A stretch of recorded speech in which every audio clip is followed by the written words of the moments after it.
જય અંબે.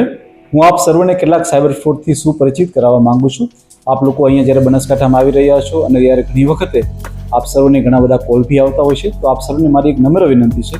કે જ્યારે બી આપ લોકોને કોઈ પણ એક લિંક આવે છે કે જે અજાણી લિંક છે, તો સૌપ્રથમ આપ આવી કોઈ પણ અજાણી લિંક ઉપર ક્લિક નહીં કરો. અને જો ક્લિક કરો બી ખરાબ અને કોઈ પણ મેસેજ આપને મળે છે બી ખરાબ, અને કોઈ વ્યક્તિ આપને પૂછે છે કે આપના જે ઓટીપી આવ્યો છે,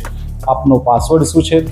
આપનું કેવાયસી ફોર્મની અંદર આપની વિગત શું છે, તો મહેરબાની કરીને હું આપને જણાવવા માંગુ છું કે કોઈ પણ સરકારી કર્મચારી કે અધિકારી કે કોઈ પણ એન્ફોર્સમેન્ટ એજન્સી આવી કોઈ પણ પ્રકારની ડિટેલ્સ માંગતી નથી. તો આપ મહેરબાની કરીને આપનો કોઈનો બી આવો પાસવર્ડ છે કે આપનો કેવાયસી નંબર છે, આપનો આધાર કાર્ડ નંબર છે, આપનો સીવીવી નંબર છે, આવી કોઈ પણ ડિટેલ્સ આવા કોઈ પણ લિંક ઉપર ક્લિક કરીએથી આપ ભરશો નહીં, કે કોઈ પણ અજાણ્યા માણસના કોલથી આપ ભરમાઈને એને કોઈ આવી વિગત આપશો નહીં. છતાં પણ જો આપની સાથે આવો કોઈ ફ્રોડ થઈ જાય છે અને આપણા બેંકના ખાતામાંથી આવો